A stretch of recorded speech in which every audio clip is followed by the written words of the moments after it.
The May primaries have come and gone, and it was a busy election night for races across the state and here locally. KNEB.TV News starts right now. From your trusted source for news in western Nebraska and eastern Wyoming, this is KNEB.TV News. Presented by Platte Valley Companies, premier provider of financial services. Hello, I'm Ryan Murphy. This is KNEB.TV News powered by Platte Valley Companies. Thanks for joining me. In our top story, there are lots of exciting races across Nebraska for the May primary election.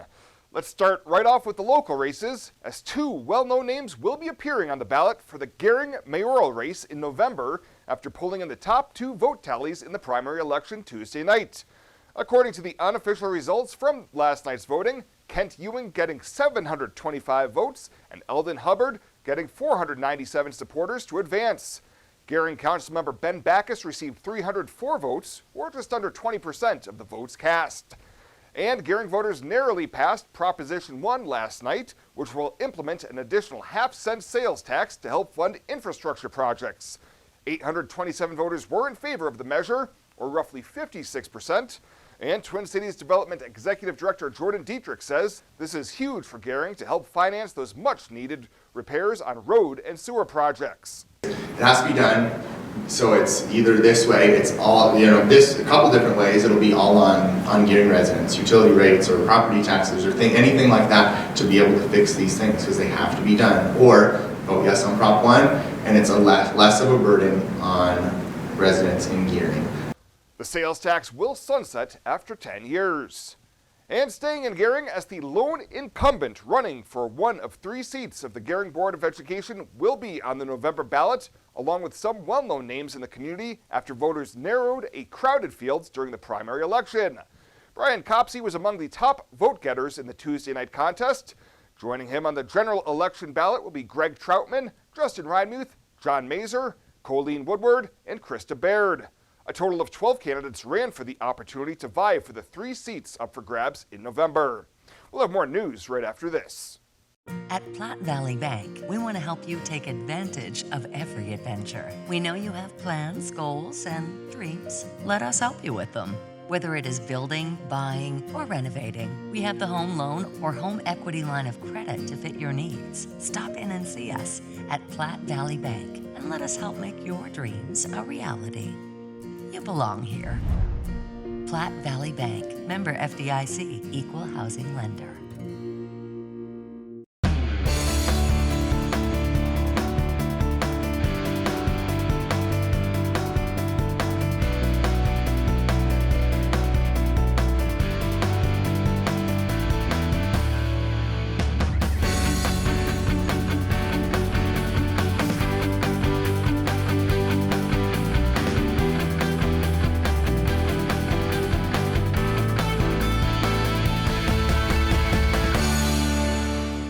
May is Beef Month, a time to celebrate the high-quality beef products that are raised by farmers and ranchers right here in Nebraska. With over 5 million cattle fed and marketed each year, Nebraska is the #1 cattle feeding state in the country. From steaks and roasts to ground beef and kebabs, Nebraska's beef producers take pride in raising safe, wholesome products that end up on dinner plates around the world. Join the beef community by celebrating Beef Month with your favorite beef meal tonight. Beef, it's what's for dinner in Nebraska. Sponsored by Panhandle Co-op and Paul Reed Construction. Welcome back.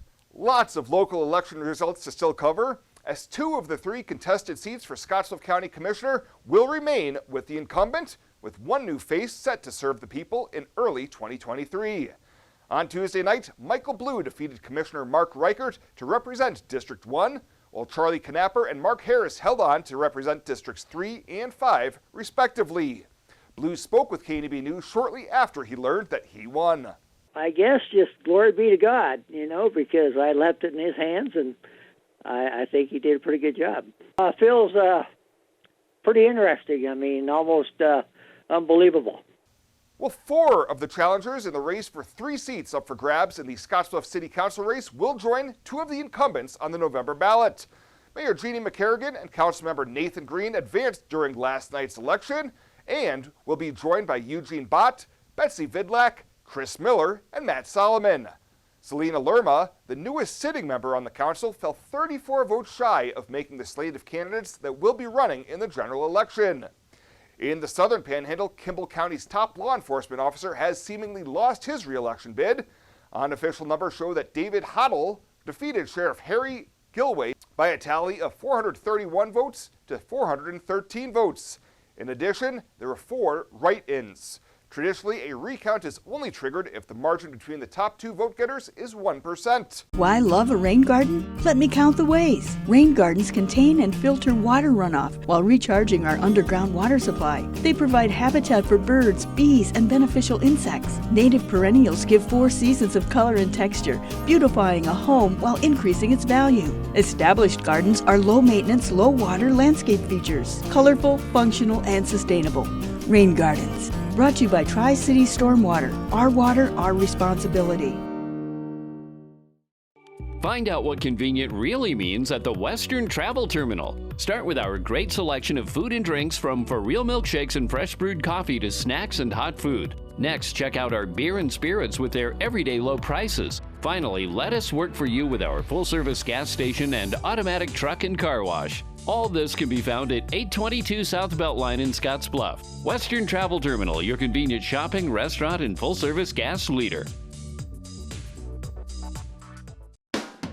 The Verizon family is full of frowns because they're spending too much for their unlimited data and phones, while the Viero family is all smiles because they're getting 4 lines of unlimited data with 2 free Apple iPhone SE for mom and dad and 2 free LG K31 smartphones for the kids, all for just $100 a month. They're saving so much, they're able to get Fido. Find out how you can too at Viero.com or your nearest Viero store. Viero Wireless, keeping you connected. I really like how our OB department takes our limited amount of doctors and turns it into a strength. Even though we only have a couple of people, you get to know them well over your entire pregnancy. We have 2 state-of-the-art labor rooms that are new with our last addition. We have a couple of very nice postpartum rooms also right here in the hospital, so they can get as much time with mom and baby as possible.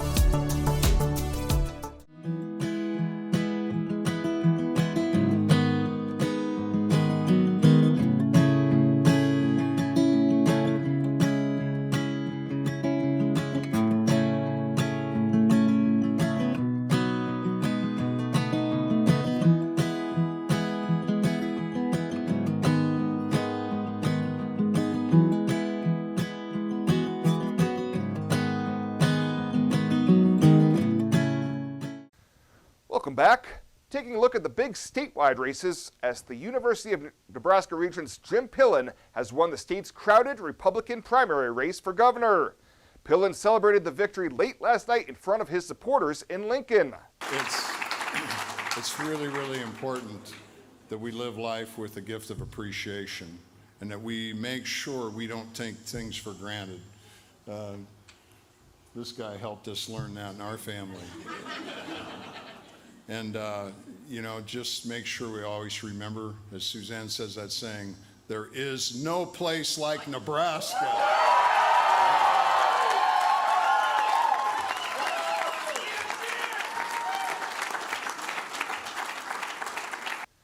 Pillen notched a narrow win with help from much of the state's Republican establishment, including Governor Pete Ricketts, former Governor Kay Orr, and Pillen's former coach Tom Osborne. He says his top priority is helping young Nebraskans know that the grass is greenest in Nebraska, and said he will work daily to help kids get the education and training they need. He will square off against Carol Blood on the Democratic ticket after she handily won last night. In the state legislature, it is down to 2 men vying to represent Scottsbluff County in District 48. Last night, Brian Hardin and Don Lease were the top 2 vote getters out of the field of 5. Just on the outside looking in is former Scottsbluff City Councilman Scott Shaver, along with Talon Cordell and Jeremiah Teeple. Well, the Panhandle will be represented in the Nebraska Public Service Commission as Gering native Kevin Stocker edged out incumbent Mary Ritter in a very tight race on the Republican ticket. Stocker with 43% of the vote, Ritter with 41% of the vote, and Dakota Delka garnering the remaining 16% of those votes. For Nebraska's 3rd Congressional District, Republican Adrian Smith will face Democrat Dave Else in November. Bob Evnen winning the Republican nod for Secretary of State, John Morante for Treasurer, Mike Hilgers for Attorney General on the Republican ticket, and Mike Foley for State Auditor. Well, coming up after the break, we will take a peek at what's happening on your midweek community calendar. We'll have that in just 90 seconds.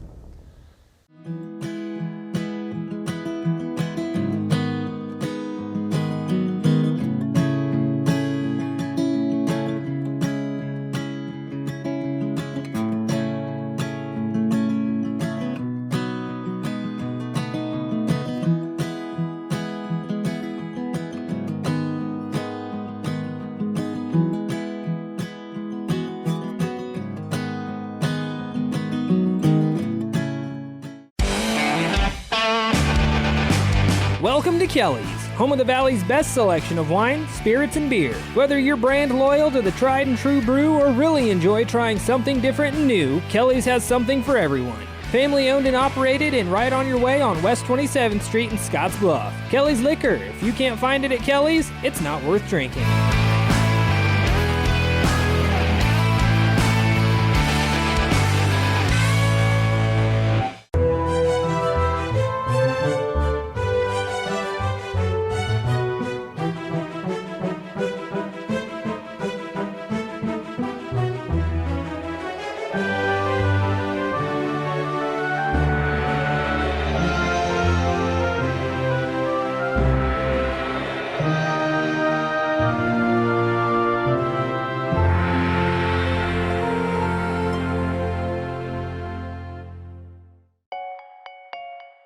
Well, let's take a peek at what's happening on your midweek community calendar.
The community calendar is brought to you by Riverstone Bank.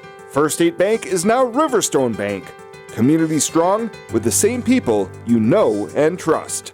Panhandle Trails Intercity Public Transit, based in Alliance, Nebraska, is the only intercity bus serving Nebraska Panhandle communities and Pine Ridge, South Dakota. Panhandle Trails operates a regularly scheduled bus service, assisting you in making connections with Greyhound bus partners, regional airports, healthcare, employment and education opportunities, shopping, family, friends, and more. Panhandle Trails serves the general public of all ages and offers accessible transportation for those with special mobility needs. Let Panhandle Trails help you make your connection. Call 308-761-8747. At Platte Valley Bank, we want to help you take advantage of every adventure.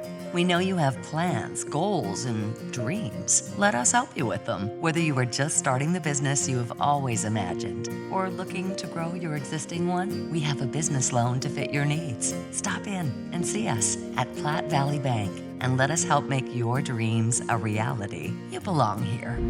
Platte Valley Bank, member FDIC, equal housing lender. And finally tonight, there will be a changing of the guard in Morrill County for the elected positions of County Attorney and Bridgeport Mayor. Kirk Fellholter defeated Morrill County Attorney Travis Rodak by a vote of 877 to 551 Tuesday night. Rodak had served in that position for more than a decade, while Fellholter has been working for the Scottsbluff County's Attorney's Office. In Bridgeport, their mayor race had incumbent Charlie Brown not advancing to the November general election. Brown only received 150 votes, while challengers John Erickson and Gail Beyer will vie for Brown's former post later this fall. Well, that does it for us this time. Thank you so much for tuning in. Stay safe out there. We'll see you here next time.